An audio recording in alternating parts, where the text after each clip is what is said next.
and ask for trust. That's what we're doing now. We are people of our word who are bringing aid to the local population, who can come and get vaccinated and get presents. But despite this optimism, the reality is more difficult. The Colonel knows that it will take years to secure a minimum level of trust in the valley. And even then, there are thousands of more Afghan valleys to be conquered.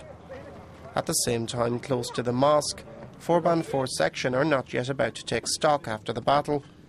No bodies, no wounded, but the enemy, even the dead, remains invisible.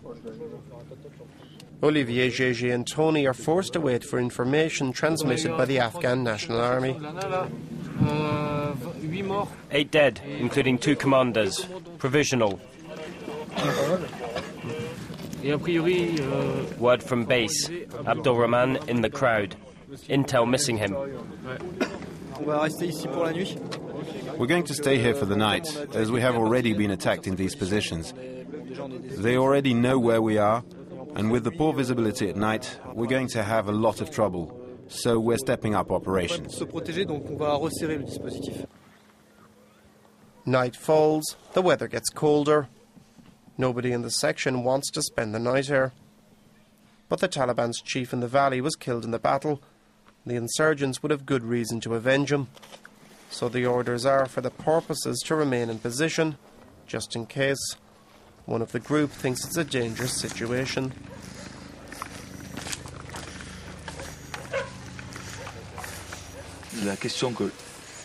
To make yourself safe in a square box, the best zone is over there.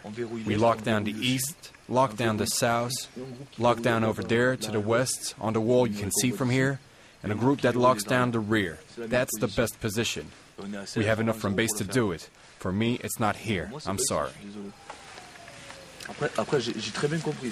Up there, they have other ideas.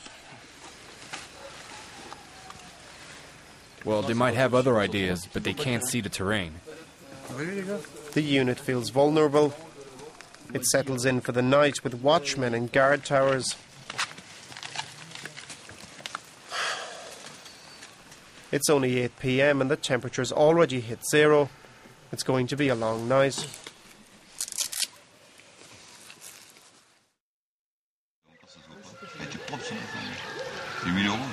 In the small hours of the morning, the insurgents haven't attacked. The Marines relax. An attack is still possible. But a visit by the village children suggests calm has returned to the valley. The cold is now the #1 enemy. Mehmet's still smiling, still can't wait to get back to base. The toughest thing is the cold and being told to remain in position and having to do that all night. We'll have to organize and try and do as best as we can with what we have. We're going back by the road on the left. That way we should pass by the cigarette shop.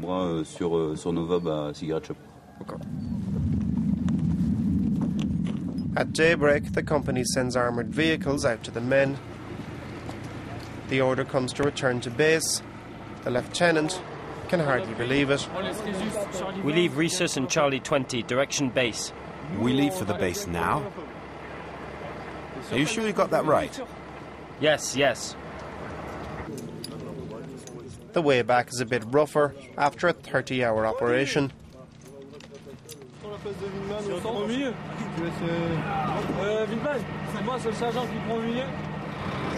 Only a few kilometres more in a VAB, the infantry's armoured vehicle and stairway will be just a memory. Whether a good or a bad one, it's too soon to say.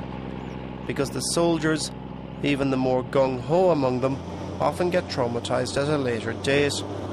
Today's objective has been attained. Bring the soldiers back to base, while the insurgents have lost a lot of men. In a war, a job well done.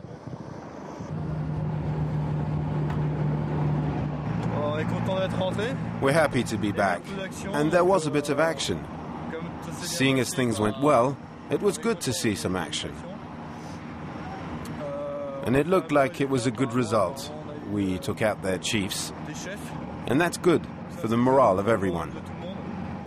What counts most after the war, and sometimes before, is football and the result of the Marseille-Paris Saint-Germain crunch match. Marseille, they don't play PSG. The Paris players have the swine flu. The Paris players, yeah, a bunch of retards. Anyway, we're off home now. Happy days. Cleaning their rifles, the soldiers relive the battle and their own part in it. The guy shot a second time. Once he saw us, he hid himself. Mehmez looks like he's the king of the battle, or seems so at first sight. Behind the smiles and the pride, he's a 26-year-old corporal forever questioning himself. He saw his adjunct die beside him on the 1st of August, shot in the head in a simple skirmish. Corporal Baudin was someone I was really fond of, one of my best men. It's hard to explain. I still blame myself for what happened to him. I know it'll come back to hit me when everything has died down. But I think of my children, and I can't let myself get eaten up by my reaction to this. The memory has to allow me to get through it, for the sake of my family. All of that has woken me up, and now I know life is precarious. Now it's a day for some R&R. Time for something else. Listen to some music. And the best thing after the battle is to cook lunch together. In a Marine infantry section, France and its overseas territories are all represented, and also in the kitchen.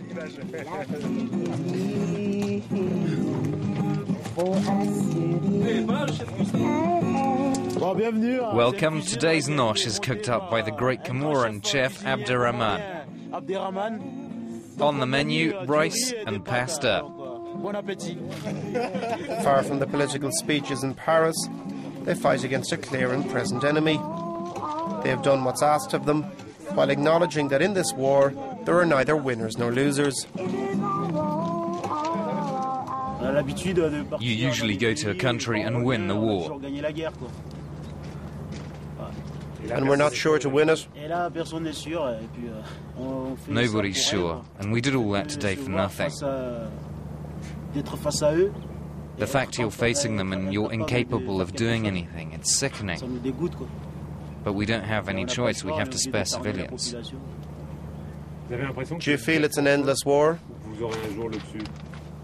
No, personally, I don't think we'll ever get on top of it. It'll soon be the end of the tour for the 3rd Marine Infantry Regiment. In 2 weeks, Abdou, Mehmes, Tony, Gégé, the lieutenant, and all of Forband 4 section will be back in Van, in Brittany. Just over 100,000 foreign troops are deployed in the Afghan valleys. 2009 has been the bloodiest year since the beginning of the war for the coalition soldiers, but also for Afghan civilians.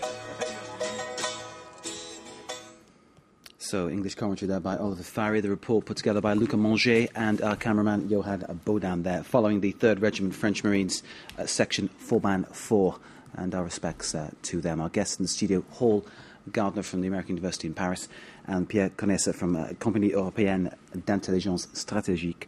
Hall, can I start with you?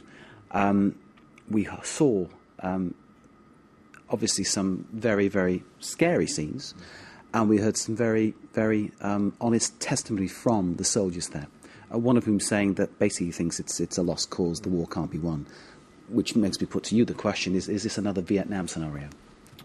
Well, I wouldn't call it Vietnam, and I would argue that Obama is doing everything he can to prevent it from becoming Vietnam. However, this film, to me, reinforced my view that there will be no military solution, so-called solution to this war. There will only be a political settlement. The question, in my mind, is Obama needs to hold